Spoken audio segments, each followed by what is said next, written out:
Hey there guys, it's me Samantha from SS Twins, and as you may or may not know, depending if you watched any of my other videos, I got really into Hazbin Hotel last year, and my special interest in it has not left, particularly on this guy. Angel, I love you. I loved him in 2020, and then I got really into it again last year.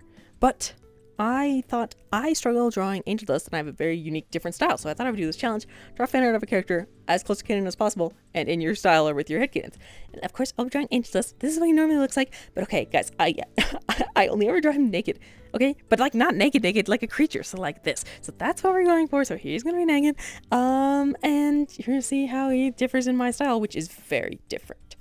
So first, I'm doing the on model as close to canon as possible, and not gonna lie, I really struggle with this because so the Hazbin style and my art style are both very, very distinct, exaggerated cartoony styles that are very different.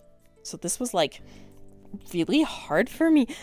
So I kind of cut it in half so you could see just what I'm drawing at each time, because I kind of bounce back and forth between the two drawings, because I was like, if I draw it as close to canon as possible, that might affect how I do my version, which is not at all close to canon. And I was like, I want to have a pure idea, so I bounced back and forth, and I was looking at some references at the time. So anyway, this is like the Hazbin style and my style are very shapely, right? The Hazbin style I feel like is a lot of triangles, and my style is like a lot of circles, maybe, I feel like is the best way to describe it. And also the Hazbin style has like line art, and I kind of stopped using line art very much. I mostly just do like, with this crayon brush, I do like crayon-y paintings. You'll see that soon. So here he is with his line art, and he's got his like lashes, and also his like choker, which I never draw when I draw him, but I do think it's like important because like all of the female characters in the Helliverse wear like those chokers, and then Angel also wears one because he is Slay Girl. Anyway, I really like him. He's very resonant for me. Things that I will not describe in this proper YouTube video, but if you get it, you get it. So it was kind of fun using like an actual like brush with pressure, because my crayon brush that I've been using does not have pressure. I don't know, I just kind of been really out of it, like it just hasn't been how I do things. But I did notice that I had to do like a lot of little touch-ups doing the line art. Like it's thin line art, which I don't normally do, and I think I even made it thicker than it's supposed to be.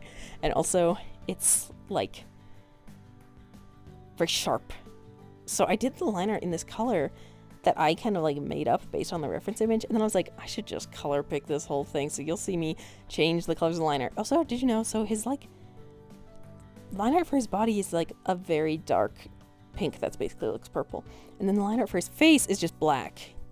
It's interesting, so that way they could do those black details, I guess. Also the heart that's on his chest, I always put it like really high up, and apparently it's like towards the bottom-ish of the fluff, which makes a lot more sense for how it's positioned, because every time I draw it I'm like, I cannot figure out where this thing's supposed to go.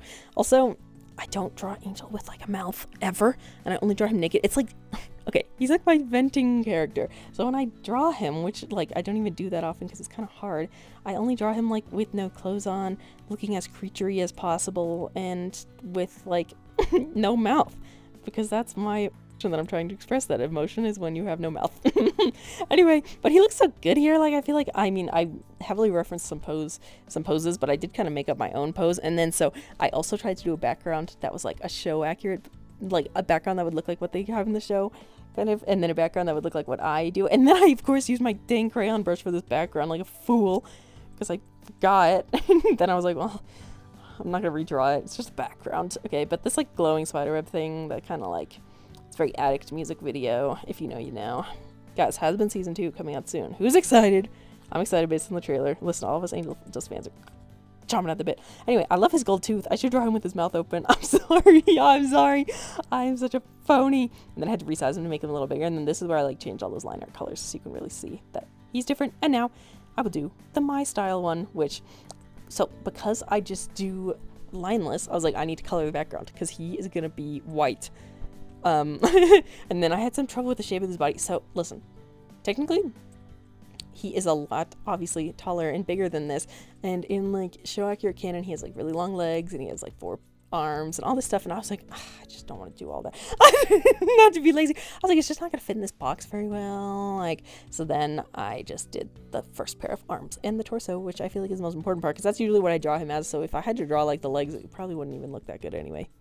Oh, I forgot my other toxic confession, which I'd confess that I never draw him with a mouth, but I also like never draw him with his eyes open. So this was like, I was like, girl, you can't draw him both with his eyes closed and with no mouth. At that point, what are you even doing?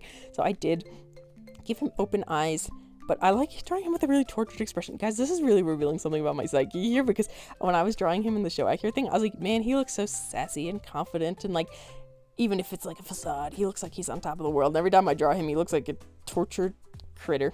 See, there's how I draw the heart. It's like way higher up, and also I'm always like, how do I position the fluff?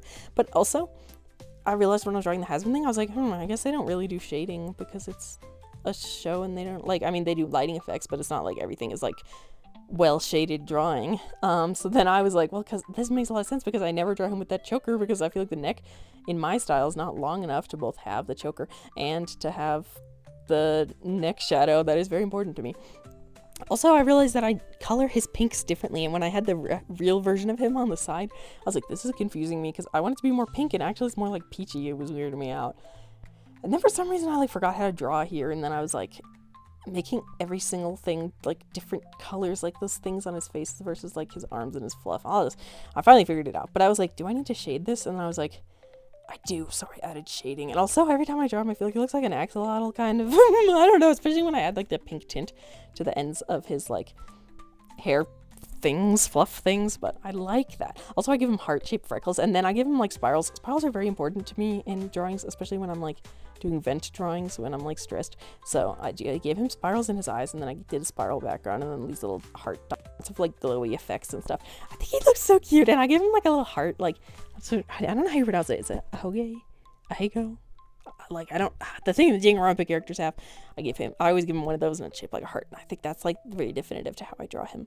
And at this point I was like, am I done? I was like, I feel like I'm forgetting things. So I had to go back and look at my other drawings of him so I could figure out how I wanted to finish it, which mostly was just adding some fur details, because I like him to have a lot of fur details, and then like changing up some things with like some of the colors and shades. So I added like more fluffy to his hair, which I don't always do, but I think I should do it more because I think it looks really good. But then I was like, he looks like an axolotl, I have to fix this. So I redrew his old fluffs, but I think it was for the best. So now they kind of like look a little more triangle-y than they did before. And then I add these little fluff details, which you'll notice me adding to like every drawing I ever do, because I love them. Also give him like crazy blush, and I gave him like eye shadows and all this other stuff. I don't know. And then my side was done. So we will do the before. This is what we're trying to mimic. And then we have my two drawings, the one that's supposed to be show accurate, but it's not even that accurate, and then my style. You guys have to let me know what you think in the comments. I really am curious to hear what do you think about my version. I'll see you guys in the next video. Bye, guys. Also, I might do this again for other shows, so stay tuned.